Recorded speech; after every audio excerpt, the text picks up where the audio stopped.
Olá, aqui é Alexandre Figueiredo, esta é mais uma edição do TV Linhaça.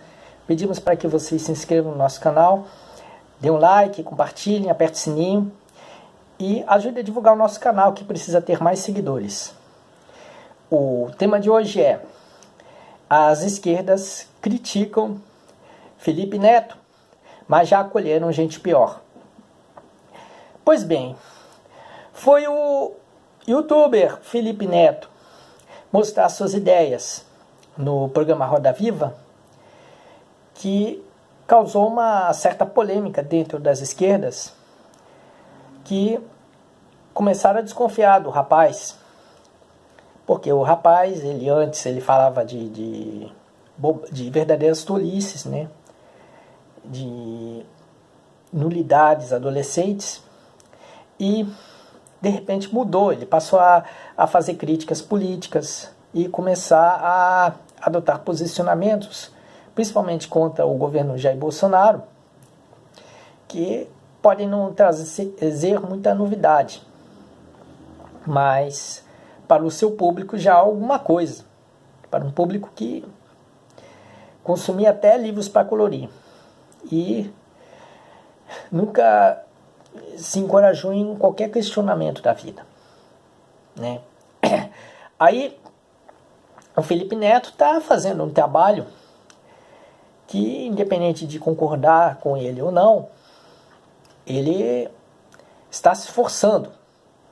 E é um cara que pode dialogar com as esquerdas, né? Eu acho que não há problema algum. Se o Brasil 247, se os galãs feios convidarem o Felipe Neto para conversar, né? Mesmo se os galãs feios estão desconfiados, estão um pouco céticos em relação ao rapaz, mas mesmo assim pode ser que essa impressão se desfaça, porque o Felipe Neto está querendo realmente dialogar. E aí isso dá uma ideia de como é que se deve furar a bolha das críticas ao golpismo político de 2016 e todo o legado que se deu até hoje. Infelizmente, as esquerdas, elas estouram a bolha pelo lado errado. Qualquer gente da direita que apareça com pobrezinho, com criança pobre, com gente pobre sorrindo, que prometa pagar um chopp e que vem com aquele jeitão efusivo, e entusiasmado demais, aí as esquerdas acolheram e ainda querem acolher de maneira entusiasmada, né? As esquerdas falam que o Felipe Neto não é da turma, não pode ser levado a sério e tudo mais. Mas e Fernando Collor? E os teus de Choró, tucanos de carteirinha? E a intelectualidade pobrega?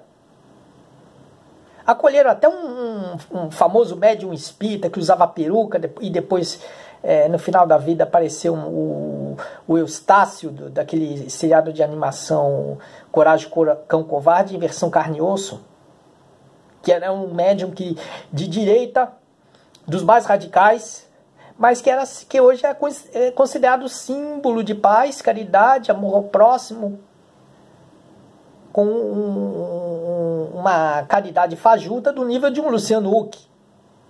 Mas é endeusado por meio mundo. Ou pelo menos meio mundo no Brasil, né? Porque lá fora o pessoal não é tão tolo assim para acreditar nesse tal médio de peruca. Né? Ele pedia para os sofredores aguentarem calados uma desgraça, pior desgraça, porque tudo passa. Eu já fui espírita durante 28 anos e sei do que eu estou falando. Eu só levei pau ali. São coisas pessoais, eu não vou detalhar, mas eu já tive muito azar por causa dessa religião escrota, que fica traindo Allan Kardec, mas jura fidelidade absoluta a ele, como todo hipócrita faz. E as esquerdas, acolhendo isso, essa religião que é de direita, embora seja uma direita dissimulada, porque eles querem ser o diferencial, não querem se juntar à Igreja Universal do Reino de Deus, mas compartilham dos mesmos interesses. Até a condenação ao aborto, mesmo em caso de estupro e de risco à saúde da mulher. Então, as esquerdas ficam desconfiadas com o Felipe Neto, mas acolheram gente pior. O que foi a aliança com Paulo Maluf, José Sarney, Fernando Collor, que as esquerdas fizeram para viabilizar eleitoralmente a candidatura de Lula? E o acolhimento da intelectualidade pobrega que veio da mídia venal, onde trabalhou ou onde era cortejado, para defender paradigmas culturais de centro-direita, que a bregalização que transforma a pobreza numa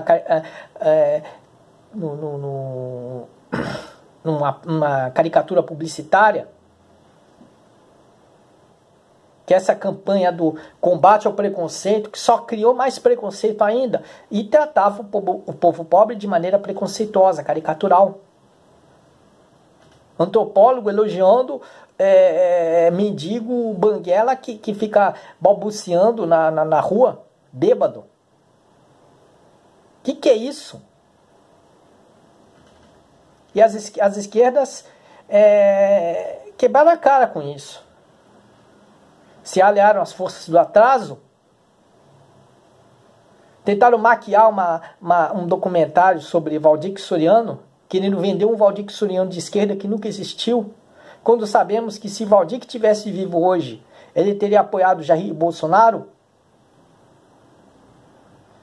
Então, as esquerdas precisam ver que para furar a bolha, não pode furar do lado errado, que senão sangra. Com quem a gente pode dialogar? Talvez até a gente dialogue com o Alexandre Frota, né, no âmbito da direita, ou com o Lobão, talvez. Tem o Felipe Neto, parece ser de centro, eu não sei como está ele ideologicamente hoje, mas o Felipe Neto também está disposto a um diálogo, bem mais do que aqueles intelectuais pró-brega que vieram da Folha de São Paulo, que vieram da Globo, que vieram da mídia venal ali, dos porões reacionários e hidrófobos do estado de São Paulo, vieram das páginas raivosas de Veja, mas que fingem serem esquerdistas desde criancinha, ficam elogiando o esquerdista do momento, ficam esculhambando o direitista da hora, e só para agradar as pessoas, só para agradar. E aí, as esquerdas aceitam eles como da turma. Aí o Felipe Neto não pode dialogar com as esquerdas, mas tem um Mário Kertz, que foi lá em Salvador, que foi prefeito biônico da ditadura militar, ele foi um filhote da ditadura, e ele agora é acolhido como se ele já fosse um esquerdista desde o nascimento. Só porque ele era, quando ele era barbudo, ele parecia o Allen Ginsberg. Coisa assim que não dá para entender. Por isso que as esquerdas, que volta e meia parecem preferir defender a maconha do que defender a melhoria da alimentação da população, com o barateamento das frutas, legumes e verduras hidropônicos, sem agrotóxico. Em vez disso, aí querem a liberação da maconha para o recreio de uma meia dúzia de pessoas que fica fumando cigarrinho antes de escrever o seu blog. É por isso que as esquerdas deixaram ocorrer o golpe de 2016.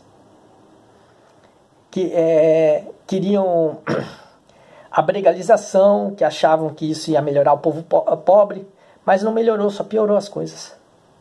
Porque a bregalização tratava o povo pobre de maneira caricatural e fazia apologia à pobreza. transformando as favelas, as periferias, em paisagens de consumo, deixando o povo pobre refém das suas próprias situações paliativas, como subemprego, como a prostituição, como a vida em favela. E aí o que ocorre? Ocorre que com esse tal combate ao preconceito, vê o que a gente vê. Crianças e adolescentes nas favelas sendo assassinados. Gente boa, gente com futuro, gente que podia estar com um emprego. Em Costa Barros, lá no Rio de Janeiro, 5 rapazes comemoraram a conquista nos estudos e no emprego e foram assassinados por policiais. Porque essa periferia linda não aparece no farofafá, não aparece no discurso, nas palestras da Liga do Funk. Não aparece, não. Eles só falam ali como se tivesse lágrima de crocodilo. É como o Luciano Huck falando do pobre, sem o conhecimento de causa, porque mesmo o funkeiro que é de origem pobre, ele esquece da pobreza. Ele está lá com a mídia, com a Rede Globo, com o SBT, está ali beijando a boca de Aécio Neves pelas costas, enquanto oficialmente aos 4 cantos diz que prefere Lula. Então, as esquerdas precisam perceber isso. Eu faço até aquela habitual metáfora das galinhas que precisam se aliar com urubus e gaviões, e não com as raposas. Mas as galinhas no Brasil querem as raposas, porque a raposa é mais apelativa, mais espetacular, balança o rabinho. As esquerdas querem o direitista oportunista e usurpador, que está lá de braços abertos, que fica dizendo tô dentro, não assina um manifesto humanista contra o golpe, contra qualquer ação golpista, seja a reforma trabalhista, seja uma injustiça cometida por um político de direita, seja para repudiar o racismo, o machismo, a homofobia. Esse pessoal direitista que fica usando as esquerdas como trampolim para eles, para que eles evitarem o desgaste pessoal deles, esse pessoal ali de direita não vai assinar manifesto de esquerda, não vai fazer diálogo, não vai ter a autocrítica que o Felipe Neto teve. Porque o Felipe Neto pelo menos teve coragem. O Felipe Neto pode até não ter ainda a visceralidade que hoje se vê no Altamiro Borges, que hoje se vê no Leonardo Atushi, que se vê no Breno Altman, ali comentando, ou na experiência do Alex Sonic, ou nas visões econômicas de Eduardo Moreira. O Felipe Neto ainda pode estar longe disso. Com toda certeza está. Mas ele está disposto a rever valores, a aprender e a ampliar os seus conhecimentos. Muito diferente do direitista que de braços abertos vai bajular Lula, bajular Dilma, vai se fingir que é esquerda desde criancinha e no entanto, ele quer obter protagonismo em cima, às custas das esquerdas. É um Maluf, um Kertes, um Collor, um funkeiro ali, um Bruno Ramos da Liga do Funk, que repete aquele discurso do Cabo Anselmo dos anos 60. E repete não só o discurso, mas as poses, os gestos, todo aquele olhar zangado, todo aquele jeito de durão, aquele jeito de invocado, aquele vitimismo todo de um suposto excluído social. Portanto, as esquerdas precisam ver que para furar a bolha não pode ser do lado errado. Não pode ser vendo os oportunistas de braços abertos prometendo pagar chope ou com uma criança pobre no colo. Ou só porque tem raiva do Silas Malafaia e do Edir Macedo, Não significa que vai recorrer àquele médium que no programa da TV Tupi defendeu a ditadura militar e foi premiado, homenageado pela Escola Superior de Guerra. A coisa é tão grave que a Escola Superior de Guerra não iria homenagear, ainda mais no momento mais duro da ditadura militar, que não colaborasse com o regime. Porque homenagear é investimento, é gasto de dinheiro. Diploma, naquela época não existia computador, diploma era mais difícil para se confeccionar. E aí estão falando que o médium não colaborou com a ditadura? Colaborou sim. Colaborou, aquele médium de peruca, isso mesmo. É como se eu, parafraseando o Regis Tadeu. Meu amigo, minha amiga, você não sabia. Pois é. Então, é preciso observar bem. As esquerdas precisam enxergar as coisas de maneira objetiva. Ver que é possível que um Alexandre Frota, um Felipe Neto, um Reinaldo Azevedo, uma Raquel Scheherazade possam realmente dialogar com as esquerdas. Porque é a questão das ideias, das posturas, até dos contextos. Pode até não se confundir com as forças de esquerda. Tudo bem. Mas que buscam um acordo, buscam um diálogo. Um diálogo sincero e uma aliança e uma afinidade circunstancial. Que pelo menos é bem mais sincera do que aqueles oportunistas que ficam de braços abertos, que carregam criancinha pobre no colo e prometem pagar cerveja. Que esses direitistas que se fingem aliados das esquerdas, esses só querem usurpar, só querem se promover às custas das esquerdas. Eles não são amigos. É fácil o Chitãozinho Choró compor uma música contra o ódio? É fácil ali o Rômulo Costa, amigo da direita fluminense, montar um baile funk e numa suposta parceria com o PT? Aí o pessoal se engana, porque é mais efusivo, é mais espetacular. É uma falsa aliança, mas é mais espetacular. Como as alianças de Maluf, de Sarney. Sarney que agora voltou a ser o colaborador de um portal. Fernando Collor, que agora também está voltando a namorar as esquerdas, depois que decretou a favor do impeachment de Dilma. Portanto, é isso. A gente precisa verificar as coisas. As esquerdas precisam sair da bolha, mas não pelo lado errado. Porque se sair pelo lado errado, as esquerdas vão acabar elegendo o Luciano Huck. E aí o Lula não vai poder mais indicar o seu candidato. É isso. Então, espero que as esquerdas venham com essa autocrítica e comece a pensar não mais como se estivesse em 2002, porque os tempos hoje são muitíssimo diferentes e vão cobrar posturas diferentes e terão consequências diferentes. Ficamos por aqui, desejando boa sorte a todos, um forte abraço, fiquem em casa, tenham muita saúde e não brinquem com o coronavírus. Ajudem a divulgar o nosso canal, que precisa ter mais seguidores, e não deixem de comprar os livros Pelas Entranhas da Cultura Rock e Música Brasileira e Cultura Popular em Crise, que estão lá na Amazon. Clique em cada título e lá estão os livros com versão e-book e com versão livro impresso. Bom, conto com vocês e até o próximo vídeo. Até lá!